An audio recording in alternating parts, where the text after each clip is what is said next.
ஒரு வாய் பேச முடியாத ஒரு பெண், மாற்றுத்திறனாளி பெண் கூட்டு பாலியல் வன்கொடுமைக்கு உள்ளாக்கப்பட்டிருக்கிறார். இன்றைக்கு அவருடைய உறவினர்கள், உற்றார்கள், நண்பர்கள், பொதுமக்கள் சாலை மறியல் போராட்டம் செய்து கொண்டிருக்கிறார்கள். ஒரு 13 வயது சிறுவன் மதுபாட்டிலால் தலையில் அடித்து படுகொலை செய்யப்பட்டு குழி தோண்டி புதைக்கப்பட்டிருக்கிறான். காவல் நிலையத்தின் மீது பெட்ரோல் குண்டு வீசப்படுகிறது. இதெல்லாம் எங்க சார்? உத்தரப்பிரதேசத்திலயா, பீகார்லயா, எங்க சார் நடக்குது? இதெல்லாம் கேட்கறதுக்கே பயமா இருக்கு சார். எந்த ஊர்ல சார் இது? பேருந்து நிலையத்தில் பட்டப்பகலில் ஒரு இளைஞன் படுகொலை செய்யப்படுகிறான். ஒரு பெண் காவல்துறை அதிகாரி இல்லத்தின் அருகிலேயே துள்ள துடிக்க தலையில் கல்லால் கொடூரமாக அடித்து தாக்குதலுக்கு உள்ளாக்கப்படுகிறாள். எந்த நாட்டுல சார் இப்படி நடக்குது? உத்தரப்பிரதேசலையா, பீகார்லயா, எங்க சார்? வட இந்தியாவிலையா? தி ஒன் அண்ட் ஒன்லி மாற்றம் மாற்றம் மாற்றம் என்று நீங்கள் வாக்களித்து இன்றைக்கு ஒரு மாற்றத்தை தந்திருக்கிறீர்களே, அந்த தமிழ்நாட்டில் திரு விஜய் அவர்கள் முதலமைச்சராக பொறுப்பேற்றிருக்கக்கூடிய அந்த தமிழ்நாட்டில், நம்முடைய தமிழ்நாட்டில் இதெல்லாம் நடைபெற்றுக் கொண்டிருக்கிறது என்று சொன்னால் உங்களுக்கு அதிர்ச்சியா இருக்குது இல்ல? பட் அதான் உண்மை. இன்றைக்கு ஊடகங்களில் செய்திகளை பார்ப்பதற்கு மனம் பதைக்கக்கூடிய அளவுல தமிழ்நாட்டின் பெண்கள் பாதுகாப்பு, அதை வச்சுதான் மேடைக்கு மேடை பேசினார் திரு விஜய் அவர்கள். இன்றைக்கு அந்த பெண்கள் பாதுகாப்பற்று நிர்கதியாக நிற்கிறார்கள். ஆனால் எதற்கும் இந்த இடத்துல நீங்க இன்னைக்கு ஸ்டாலின் முதலமைச்சராக இருந்தால் ஒட்டுமொத்த ஊடகங்களும் ஏ ஸ்டாலின் அரசே, ஏ திமுக அரசே, ஏ ஸ்டாலினே பதில் சொல் என்று கொந்தளித்து தீர்த்திருப்பார்கள். ஆனால் ஏன் விஜய் அவர்கள் வாய் திறக்கவில்லை? ஏன் விஜய் அவர்கள் முதலமைச்சராக இதற்கு பொறுப்பேற்கவில்லை? ஏன் விஜய் அவர்கள் இது குறித்து பதில் சொல்லவில்லை? ஒருத்தர் கேட்கல, யாரும் கேட்க மாட்டாங்க. ஏன்னா எல்லாம் சினிமா மோகம். நாடு எப்படி போனா என்ன, நாடு எக்கேடுகிட்டு போனா என்ன?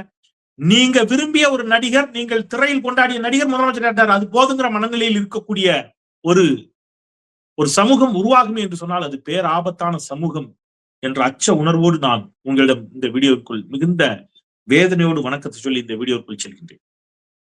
நீங்க புதுக்கோட்டை மாவட்டம் ஒரு வாய் பேச முடியாத மாற்றுத்திறனாளி பெண்ணை வண்டியில ஏத்தி கூட்டு பாலியல் வன்கொடுமை செய்திருக்கிறார். அந்த அதிர்ச்சியிலிருந்து மீள்வதற்குள்ளாக என்னடா இது கொடுமை அப்படின்னு நினைச்சிட்டு இருக்கும்போது அடுத்தடுத்து வரக்கூடிய செய்திகள். திருச்சியில ஐஜி இல்லம் அருகே, எப்படிங்க ஐஜி இல்லம் அருகே, அந்த வீடியோ பார்க்கறதுக்கு பயமா இருக்கு, பதட்டமா இருக்கு. அந்த பெண் தாக்குதலுக்கு உள்ளாகி மூர்ச்சையாகி கீழே கிடைக்கிறார். அந்த இளைஞன் கொடூரமாக கல்லை எடுத்து தலையிலே அடிக்கிறான். வீடியோ இருக்கு, வீடியோ பதிவாகி வெளியில வருது. துள்ள துடிக்க பா கொடுமை. யாரு பேசுறது, யாரு கேட்கறது? விஜய் அவர்கள் முதலமைச்சரானால் அடுத்த நாள் இதெல்லாம் நின்றும் அப்படின்னு இன்ஸ்டாகிராமில் நீங்கள் ஆதரித்த விஜய் அவர்களுடைய ஆட்சி பொறுப்பேற்று ஒரே வாரத்தில் தமிழ்நாட்டில் இத்தனை கொலை, கொள்ளை, பாலியல் வன்கொடுமைகள் இதெல்லாம் நடக்குதே. நான் சகோதரிகளிடம் அன்போடு கேட்கிறேன், விஜய் அவர்களை ஆதரித்த சகோதரிகளை, நீங்க சகோதரிகளாக உங்களுக்கு தெரியும் இது எவ்வளவு கொடுமையானது அப்படின்னு. ஒரு பெண் தலையில கல்லால தாக்கப்படுற கொடூரம், ஒரு மாற்றுத்திறனாளி பெண் கூட்டு பாலியல் வன்கொடுமைக்கு உள்ளாகுவது அப்படிங்கிறது எவ்வளவு கொடூரம் அப்படிங்கிறது உங்களுக்கு தெரியும். நீங்கள் அத்தனை பேரும் மனசாட்சி உள்ளவர்கள். நீங்க விஜய்க்கு வாக்களித்திருக்கலாம் அல்லது விஜய் ஆதரிக்கலாம், அது வேறு. ஆனால் நிச்சயமாக விஜயே தப்பு செஞ்சாலும் கேட்கக்கூடிய அந்த அறம் உங்களிடம் இருக்கும். ஏனென்றால் நீங்கள் நம் தமிழ் மண்ணின் தங்கைகள், தமிழ் மண்ணின் அக்காக்கள், தங்கைகள், இந்த மண்ணில் பிறந்தவர்கள். நீங்க நிச்சயமா அப்படி கண்மூடித்தனமா போயிட மாட்டீங்கிற நம்பிக்கை எனக்கு இருக்குது. நீங்க கேட்பீங்க, நான் நம்புறேன். நீங்க கேட்கணும். விஜயை ஆதரித்த சகோதரிகள் இத கேட்கணும். நீங்க கேளுங்க. ஏன்னா உங்களை நம்பணும்னா, உங்க ஆட்சியில இதெல்லாம் நடக்காதுன்னு நினைச்சோமே அண்ணா, இப்படி நடக்கிறதே அண்ணா என்று நீங்கள் கேட்க வேண்டும். கேட்டால் மனசாட்சி, நம்ம தன்னஞ்சறிவது பொய்யருக்கு அப்படின்னு வள்ளுவன், அந்த மாதிரி நம்முடைய மனசாட்சி அப்படின்னு ஒண்ணு இருக்குல்ல, அந்த மனசாட்சி படி நீங்க கேட்பீங்க நான் நம்புறேன். ஏன் அப்படின்னா, நீங்க திருச்சியில இப்படி, புதுக்கோட்டையில அப்படின்னா, கொங்கு மண்டலத்துல கொடூரமா இருக்கு.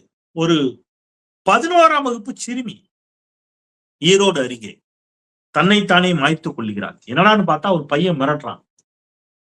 ஒரு பையன் அந்த பொண்ணை மிரட்டுறான். நான் புகைப்படம் வச்சிருக்கிறேன், புகைப்படத்தை எப்படி பண்ணிடுவேன் அப்படி பண்ணிடுவேன்னு சொல்லி மிரட்டுகிறான். அந்த மிரட்டலுக்கு அஞ்சி அந்த சிறுமி தன்னைத்தானே மாய்த்துக் கொள்கிறாள். அவளுடைய பெற்றோர்கள் வாயிலும் வயிற்றிலும் அடித்துக் கொண்டு அழுவதை பார்க்க முடியல. நமக்கு என்ன நடக்குது தமிழ்நாட்டுல? இதெல்லாம் இப்படி அப்படின்னு சொன்னா திருச்சியில இப்படி, புதுக்கோட்டையில இப்படி, ஈரோடு அருகே அப்படின்னு சொன்னா தென் மாவட்டமான கோவில்பட்டியில் பேருந்து நிலையத்துல ஒரு இளைஞன் கொடூரமாக வெட்டி படுகொலை செய்யப்படுகிறான். கொடூரமாக வெட்டிய அவன் காதலித்தான் என்ற காரணத்திற்காக. நெல்லை மாவட்டத்துல கவின் ஆணவ படுகொலை. நம்ம அவ்வளவு அத்தனை பேரையும் காயப்படுத்தி, அத்தனை பேரையும் வேதனைக்குள்ளாக்கி, அத்தனை பேரையும் கொதித்தல வைத்த ஒரு ஆணவ படுகொலை. கவின் ஆணவ படுகொலைக்கு எதிராக கொந்தளித்த அறச்சீற்றத்தோடு கேள்வி எழுப்பிய தோழர்கள், சொந்தங்கள், உற்றார்கள், ஏன் கோவில்பட்டியில் ஒரு இளைஞன் கொடூரமாக இதே காதல் விவகாரத்திற்கு இன்றைக்கு படுகொலை செய்யப்பட்டிருக்கிறானே, ஏன் உங்கள் குரல்கள் எழவில்லை என்று நான் ஆற்றாமையோட கேட்கிறேன். வேதனையோட கேட்கிறேன். அப்ப திமுக ஆட்சினா மட்டும்தான் நாங்க சட்டம் ஒழுங்கு குறித்து பேசுவோம். தாவேக ஆட்சியில ஒரே வாரத்துல 25க்கும் மேற்பட்ட கொலை, ஏகப்பட்ட கொள்ளைகள், என்ன நடந்தாலும் நாங்க வாயை திறக்க மாட்டோம் என்று சொல்வீர்கள் என்று சொன்னால் இது என்ன மாதிரியான மனசாட்சி? கேட்கணுமா இல்லையா? ஏன் யாரும் வாய் திறக்கல? அதை விட கொடுமை, கோவையில 13 வயது சிறுவன் சக நண்பர்களால, நீங்க எந்த சிறுவர்களிடம் வாக்கு கேட்டு முதலமைச்சரானவரோ விஜய், சிறுவர்களிடம், சிறுமிகளிடம், குழந்தைங்களை நீங்க உங்க வீட்டுல அடம்பிடிங்கன்னு சொன்னார்ல, அந்த சிறுவன் 13 வயது சிறுவன் சக நண்பர்களால மது பாட்டிலால் தலையில அடித்து படுகொலை செய்யப்பட்டு மண்ணை குழி தோண்டி புதைச்சிட்டானுங்க. சமூகம் எதை நோக்கி போகுது? விஜய் இதற்கு பொறுப்பெடுக்க வேண்டுமா இல்லையா? என்ன சார் இதுக்கு விஜய் தான் பொறுப்பெடுக்கணுமா அப்படின்னு கேட்டீங்கன்னா, இதற்கு முன்பு நடந்ததற்கெல்லாம் நீங்கள் ஸ்டாலின் பொறுப்பெடுக்க வேண்டும் என்று கேட்டீர்கள் தானே? எனில் இதற்கு விஜய் தானே பொறுப்பெடுக்கணும். நீங்க அதனாலதான் ஆட்சி மாற்றம்னு சொன்னீங்க. நீங்க ஆட்சி மாற்றத்தை ஏன் கொண்டு வந்தீர்கள் என்று கேட்ட பொழுது பெண்களுக்கு பாதுகாப்பு இல்லை, போதைப் பொருள் தலைவிரித்து ஆடுகிறது என்ற குற்றச்சாட்டுகளை எல்லாம் தானே எல்லா டிவிலையும் பேசுனீங்க. எல்லா சமூக வலைதளங்களும் அதுதானே பேசிச்சது. பாட்டிலுக்கு 10 ரூபான்னு சொன்னீங்களே, இன்னைக்கு பாட்டிலுக்கு 20 ரூபாய் வாங்குவது ஆதாரப்பூர்வமாக நிரூபிக்கப்பட்டிருக்கிறது. 20 ரூபாய் யாருக்கு போகுது? அன்னைக்கு பாட்டிலுக்கு 10 ரூபாய் செந்தில் பாலாஜிக்கு போகுதுன்னு சொன்னீங்க. இன்னைக்கு பாட்டிலுக்கு 20 ரூபாய் என்று வரக்கூடிய செய்திகளை பார்க்கிறோம். 20 ரூபாய் யாருக்கு போகுது? விஜய்க்கா? யாருக்கு சொல்லணுமா இல்லையா? ஏன் யாரும் கேள்வி எழுப்பல? கேள்வி எழுப்ப மாட்டீங்க. ஏன்னா கேள்வி, அதான் சொல்றேன், அதாவது உங்களுக்கு நான் கேள்வி எழுப்பாதவர்களை மட்டும் சொல்றேன், கேள்வி எழுப்புபவர்கள் இல்ல. கேள்வி எழுப்பாதவர்களுக்கு உங்களுக்கு வேறு சில நோக்கங்கள் இருந்துச்சு. திமுக ஆட்சியை அகற்ற வேண்டும் அப்படிங்கிறதுக்கு, அதுதான் நோக்கம். ஊழல் என்ன சொன்னீங்க? ஊழலற்ற ஆட்சி இல்லையா? முறைகேடற்ற ஆட்சி, ஊழலற்ற ஆட்சி. இன்னைக்கு ஒரு செய்தி வாசிக்கிறேன் கேளுங்க. இன்னும் கொஞ்ச நாளுக்கு முன்னாடி நீங்க எல்லாம் பார்த்திருப்பீங்க, மக்கள் எல்லாம் போராடினாங்க ஒரு பிரச்சனைக்கு. இந்த 300 கோடி ரூபாய் மோசடி வழக்கில் தேடப்படும் வின்ஸ்டார் சிவக்குமார் தாவேகாவில் ஐக்கியம் அப்படிங்கிற செய்தி. எவ்வளவுங்க? 300 கோடி மோசடி வழக்கு. சேலத்தில் ரூபாய் 300 கோடி மோசடி வழக்கில் தேடப்படும் வின்ஸ்டார் சிவக்குமார் தாவேகாவில் சேர்ந்துள்ளதாக பாதிக்கப்பட்டவர்கள் கலெக்டர் அலுவலகத்தில் பரபரப்பு புகார் தெரிவித்துள்ளனர். யாரு? நீங்க ஊழலை ஒழிக்க போகிறீர்கள் இல்லையா? ஊழலை ஒழிக்க வந்த உத்தமர்கள் நீங்க இல்லையா? விருதுநகர்ல கூமாப்பட்டியில் நெடுங்குளம் செல்லும் சாலையில் உள்ள தனியார் மதுபான கடையில் நாட்டு வெடிகுண்டு வீச்சு. எப்படி? மதுபான கடையில் நாட்டு வெடிகுண்டு வீச்சு. இப்போ உங்களுக்கு தோணும், ஒருவேளை அந்த பகுதியில நாட்டு வெடிகுண்டு வீசினதுக்கு காரணம் அவங்க அந்த கடை இருக்கக்கூடாதுன்னு நினைச்சிருப்பாங்களோ அப்படின்னு உங்களுக்கு தோணும். கடையை சுற்றி 3 இடங்களில் வெடிகுண்டு வீசப்பட்ட நிலையில் கடையில் வேலை பார்க்கும் மாயன் என்பவர் காயம். மர்ம நபர்களை போலீஸ் தேடுகிறார்கள். நாட்டு வெடிகுண்டு வீசுறான். அட பரவாயில்லங்க, மதுபான கடையில வீசினதுக்கே நீங்க அதிர்ச்சி ஆயிட்டீங்களே, போலீஸ் ஸ்டேஷன்ல வீசிட்டான். நெல்லை ராமையன் பட்டியில் புறக்காவல் நிலையத்தின் மீது பெட்ரோல் வெடிகுண்டு வீச்சு. சட்டம் ஒழுங்கு சந்தி சிரிக்கிறதா? போலீஸ் ஸ்டேஷன் மீது பெட்ரோல் வெடிகுண்டு வீச்சு, மதுபான கடையின் மீது பெட்ரோல் வெடிகுண்டு வீச்சு. பாட்டிலுக்கு 10 ரூபாய் இருந்த இடத்துல பாட்டிலுக்கு 20 ரூபாய். நிறுவனங்கள் 15,000 கோடி மதிப்பிலான நிறுவனங்கள் தமிழ்நாட்டை விட்டு வெளியில் சென்று விட்டன. முதல் முறையாக தமிழ்நாட்டில் இயங்கிக் கொண்டிருக்கக்கூடிய ராயல் என்ஃபீல்டு புல்லட் நிறுவனம் ஆந்திராவில் தன்னுடைய தயாரிப்பு தொழிற்சாலை, உற்பத்தி தொழிற்சாலை தொடங்க இருக்கிறது. இதெல்லாம் செய்தி. ஒரு பக்கம் இளைஞர்களுக்கு வர வேண்டிய வேலை வாய்ப்பு நம் கையை விட்டு நழுவி செல்கிறது. இன்னொரு பக்கம் நாட்டு வெடி குண்டு வீசுறான், பெட்ரோல் வெடி குண்டு வீசுறான். இன்னொரு பக்கம் பெண்கள் மீது கொடூரமான தாக்குதல்கள் தொடங்கி இருக்கின்றன. கட்சியினர் ஆடி தீக்க மாட்டாங்க. நான் ஸ்கிரீன்ல ஒண்ணு காட்டுறேன். எனக்கு தெரியும், எனக்கு அந்த பக்கம் தான் நான் போயிருக்கிறேன். வீரவநல்லூர், நெல்லை மாவட்டம். அங்க என்னன்னு பாத்தீங்கன்னா நெசவாளர்கள் இருப்பாங்க. இந்த தெருக்கல்ல நீளமா கட்ட கட்டி அந்த நூல்களை கைத்தறி நூல்களை நெசவாளர்கள் என்ன செய்வாங்கன்னா அதுல பிரிச்சு இது பண்ணி சிக்காம இருக்கிறதுக்கு இது பண்ணி வச்சிருப்பாங்க. நான் பார்த்திருக்கிறேன் சின்ன பிள்ளையா இருக்கும் போதெல்லாம். அந்த யாராவது வண்டி வந்துச்சுன்னா நகர்த்தி வைப்பாங்க. அதுல ஒரு தாவேக்கா நிர்வாகி போய் வேணும்னு அவங்க எடுத்துறோம்னு சொன்ன பிறகு கேட்காம அதுல வண்டியை விட்டு இருக்கிறதா இன்னைக்கு செய்தி வருது. நான் ஸ்கிரீன்ல அதை காட்டுறேன் பாருங்க. நெசவாளர்களை பாதுகாக்கிற லட்சணம். ஆட்சிக்கு ஒரு வாரம் ஆகல, இவருடைய நிர்வாகிகளுடைய ஆட்டம் எப்படி? அப்ப கட்சிக்காரன் இப்பவே ஆட ஆரம்பிச்சிட்டான். ஊழல்வாதிகளை கட்சியில சேர்க்க ஆரம்பிச்சிட்டீங்க. பெண்களுக்கு பாதுகாப்பு இல்லை. காவல் நிலையத்தின் மீதே பெட்ரோல் வெடிகுண்ட வீசுறான்.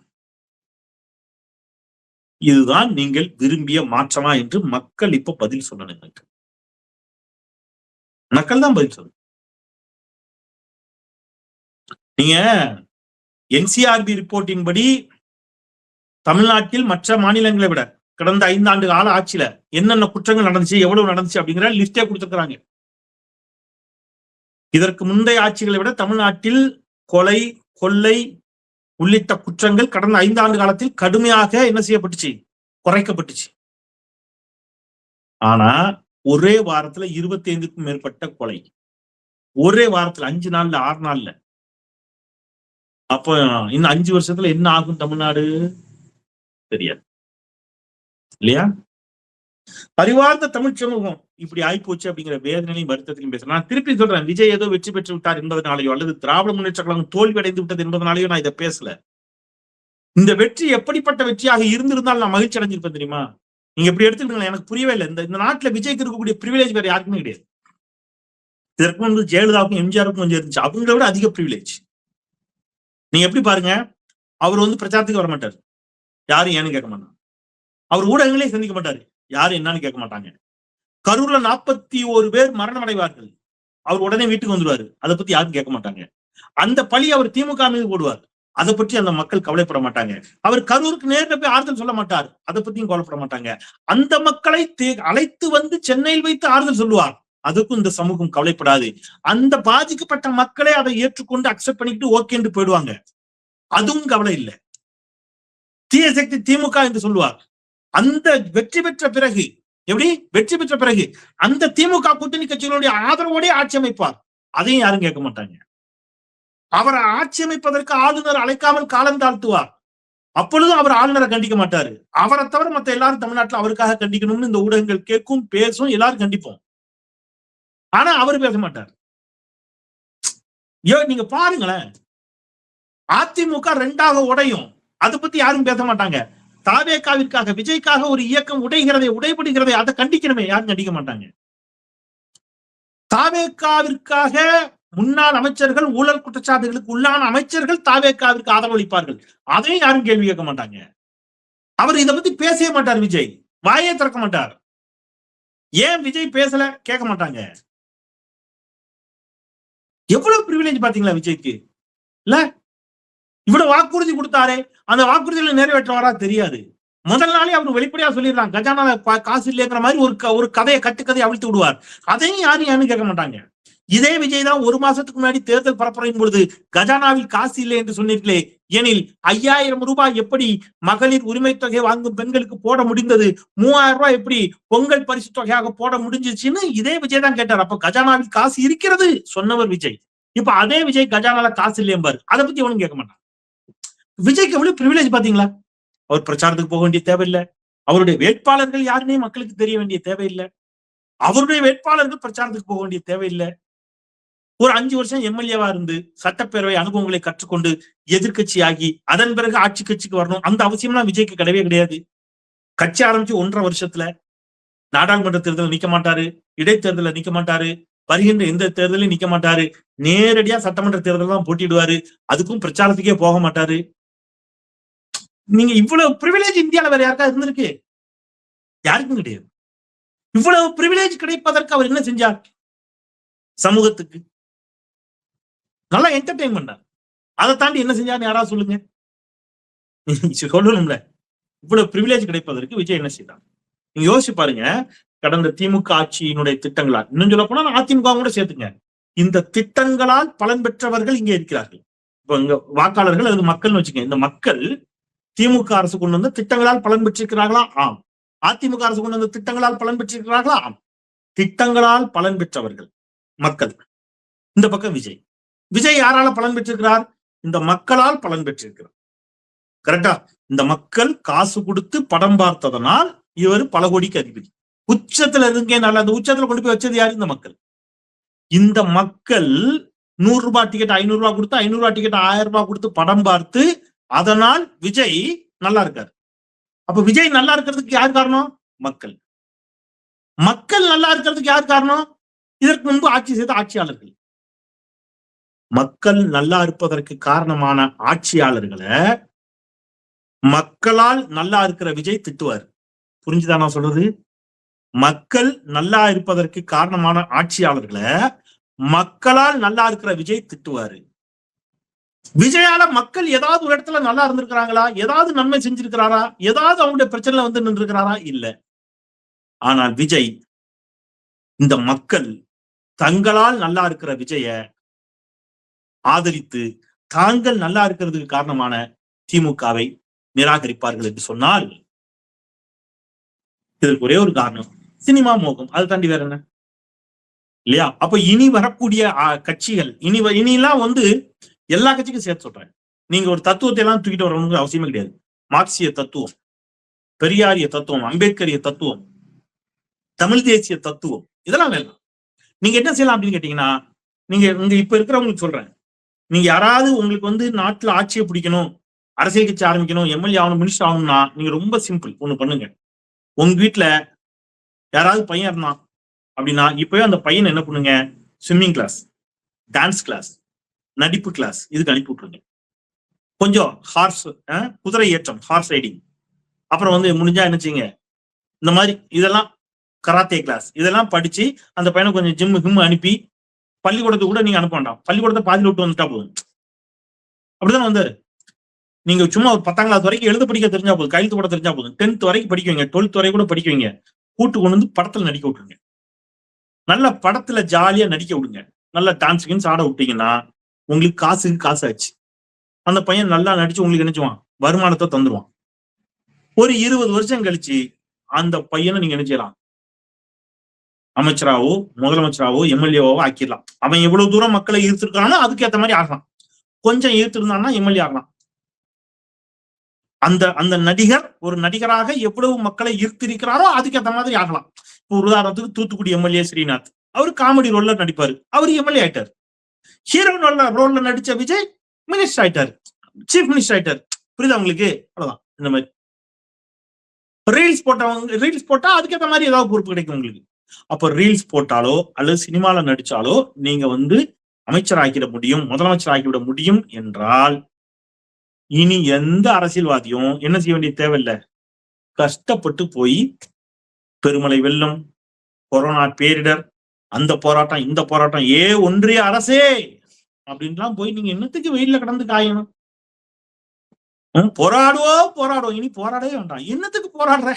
எதுக்கு போராடும்? உண்ணாவிரதம். இனிமே ஒரு போய் உண்ணாவிரதம் தான் இருக்கக்கூடாது. என்னத்துக்கு உண்ணாவிரதம்? நல்லா சாப்பிடுங்க, ஜிம்முக்கு போங்க, நல்லா உடம்பு ஏத்துங்க, நடிங்க. அப்படித்தானே கொண்டு வந்து விட்டுருக்கு நாடு இல்லையா? இப்ப நான் என்ன சொல்றேன், இதை ஏதோ நான் வந்து திருப்பி சொல்றேன், ஏதோ வந்து திமுக தோத்து இருக்குது அல்லது தாவேகா வெற்றி பெற்று விட்டது என்ற இடத்துலயே நான் இதை பேசல. இதே தாவேகா, இதே விஜய் அவர்கள் மக்களுக்காக 5 வருடம் போராடி மக்களோடு நின்று மக்களுடைய இன்ப துன்பங்களில் பங்கெடுத்து துயரங்களில் நின்று பொது வாழ்வில் தன்னை ஈடுபடுத்தி கொண்டு வந்திருப்பாரு என்று சொன்னால் சல்யூட் இல்லையா? இப்படி வந்ததனுடைய விளைவு இன்னைக்கு இந்த சட்டம் ஒழுங்கு உள்ளிட்ட விஷயத்த நம்ம பார்க்கிறோம். இன்னைக்கு ஏன் சட்டம் ஒழுங்கு ஒரே வாரத்துல இப்படி நிக்குது அப்படின்னா இதான் காரணம். எனவே எது எப்படி ஆகினும் உங்களுக்கு வாக்களித்தவர்கள், உங்களுக்கு வாக்களிக்காதவர்கள் அத்தனை பேருக்கும் நீங்கள் தான் முதலமைச்சர் இல்லையா? உங்களை விமர்சித்துக் கொண்டிருக்கக்கூடிய இந்த செந்தில்வேலுக்கும் நீங்கள் தான் முதலமைச்சர். உங்களை விமர்சித்துக் கொண்டிருக்கக்கூடிய நான் சொல்லுவேன், நான் பிரதமர் மோடியை கடுமையா விமர்சிக்கிறேன், ஆனால் எனக்கும் அவர் தான் பிரதமர் இல்லையா? அப்போ இன்னைக்கு உங்களுக்கு வாக்களித்தவர்கள், உங்களுக்கு வாக்களிக்காதவர்கள், உங்களை விமர்சிப்பவர்கள், உங்களை வாழ்த்துபவர்கள் எல்லோருக்கும் நீங்கள் தான் முதலமைச்சர் எனில் இந்த மண்ணின் சட்டம் ஒழுங்கை நிலைநாட்ட வேண்டிய பொறுப்பும், இந்த மண்ணில் அமைதியை நிறுவ வேண்டிய பொறுப்பும் ஒரு முதலமைச்சராக உள்துறையை கையில் வைத்திருக்கக்கூடிய மாண்புமிகு முதலமைச்சர் திரு விஜய் அவர்களினுடைய கரங்களில் இருக்கிறது. அதை அவர் செவ்வனே செய்ய வேண்டும் என்று வலியுறுத்துவோம். செய்தால் பாராட்டுவோம், வாழ்த்துவோம். செய்ய தவறினால் நம்முடைய ஆக்கப்பூர்வமான விமர்சனங்களை கண்ணியத்தோடு அதே நேரத்தில் காத்திரமாக மக்கள் மன்றத்தில் எடுத்து வைப்போம் என்று சொல்லி மீண்டும் ஒருமுறை தமிழ் கேள்வி சப்ஸ்கிரைப் செய்து பாருங்கள், உங்கள் பேராதரை தாருங்கள் என்று கேட்டு விடைபெறுகின்றேன். குரலற்றவர்களின் குரலாய் நான் செந்தில். நன்றி.